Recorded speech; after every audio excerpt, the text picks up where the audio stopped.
సైన్యంలో 23 ఏళ్లుగా సేవలందిస్తున్న జవాన్ తాను ప్రాణాలు కోల్పోతున్న సహచరులను కాపాడి వీరమరణం పొందిన ఘటన ఇది. ప్రకాశం జిల్లా కంబం మండలం రావిపాడు గ్రామానికి చెందిన 43 ఏళ్ల వరికుంట్ల సుబ్బయ్య రాష్ట్రీయ రైఫిల్స్లో హవాల్దార్గా విధులు నిర్వహిస్తున్నారు. జమ్మూ కాశ్మీర్లోని పూంచ్ సెక్టర్లో పరిధి ఎల్ఓసి వెంట సహచరణ జవాన్లతో కలిసి పెట్రోలింగ్ చేస్తున్నారు. ఆ సమయంలో పొరపాటున భూమిలో పాతిపెట్టిన మందు పాతరపై కాలు పెట్టారు. ఆ విషయాన్ని గుర్తించిన సుబ్బయ్య సహచర జవాన్లను కాపాడడానికి గోబ్యాక్ అంటూ గట్టిగా అరుస్తూ అప్రమత్తం చేశారు.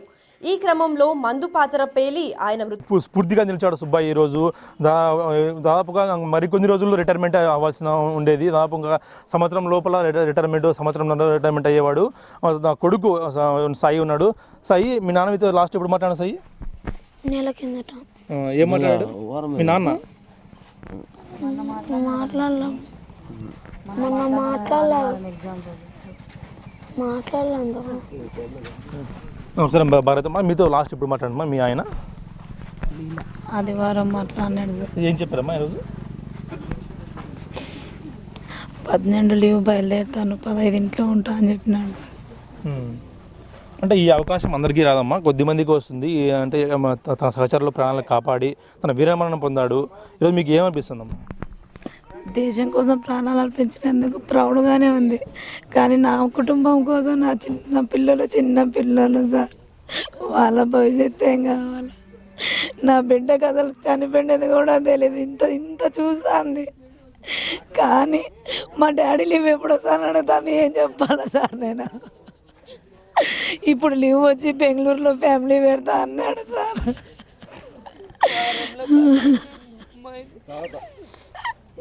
మా డాడీ ఉంటాడు.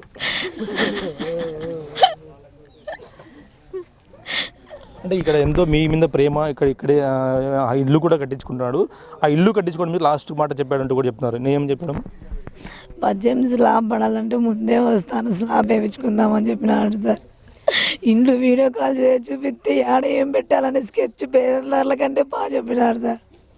ఇక్కడ ఇది రావాలి, ఇక్కడ ఇది తగ్గిందని అన్ని పింటు చూపిమంటాడు సార్. ఇంట్లో ఎంతో ఇష్టంగా కట్టించుకొని రేపు మొన్న ఇంటికి వచ్చి ఇల్లు చూసుకోవాల్సిన వాడు ఇంటి డెడ్ బాడీ వచ్చినాడు సార్. అంటే దేశం కోసం ఎప్పుడు ఏమో చెప్తూ ఉండేవాడమ్మా, ఇట్లా ఉండాలి, నేను దేశం కోసమే ఉంటానని చెప్తూ ఉండేవాడు ఎప్పుడమ్మా? ఇట్లా ఏమన్నా ఇన్సిడెంట్లు ఏంటి, నీకేమన్నా అయితే నేను తట్టుకోలేను బావా అంటే, ఈ అవకాశం అందరికీ వస్తుంది, వచ్చిన వాళ్ళు అన్ని దృష్టవంతులు అని చెప్తా అన్నాడు అన్న. ఎంతో మందిని కాపాడే అదృష్టం ఎవరికో వచ్చేది ముంచి, వాళ్ళంత అదృష్టం ఇంకెవరికి వస్తుంది అంటే అన్నాడు సార్.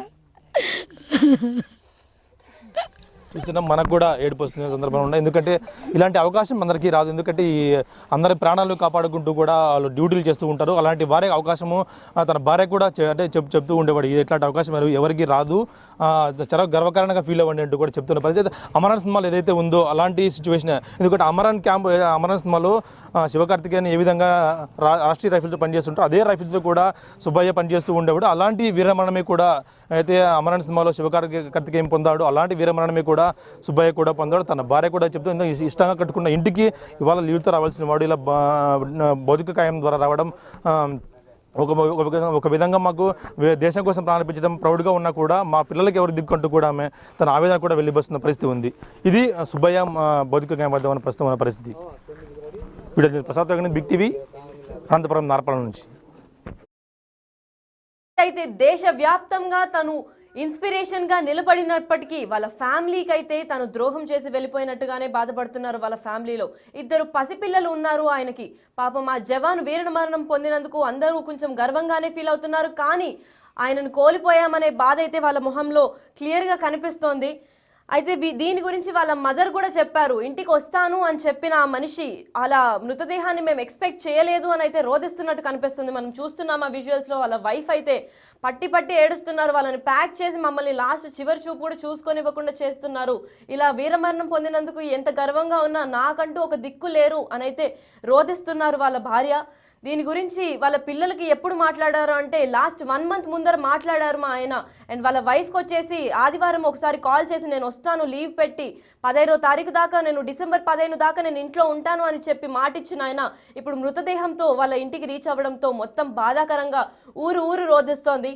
ర్యాలీ పెద్ద ఎత్తున జరిగింది. ఎన్సీసీ కేడెట్స్ కానీ అటుపక్క మిలిటరీ వాళ్ళు కానీ ర్యాలీలో పాల్గొని ఆయన మృతదేహాన్ని బెంగళూరు ఎయిర్పోర్ట్ నుంచి వాళ్ళ సొంత ఊరికి తీసుకొచ్చారు. ఈ విజువల్స్ అయితే మనకి బిగ్ టీవీ స్క్రీన్ పైన కనిపిస్తోంది. సైన్యంలో గత 23 ఏళ్లుగా మంచి పేరు తెచ్చుకున్న ఈ జవాన్ ఇప్పుడు సడన్గా మరణించడంతో అందరికీ ఒక షాక్గా నిలిచిపోయింది. అయితే దీని గురించి మరిన్ని అప్డేట్స్ కోసం చూస్తూనే ఉండండి.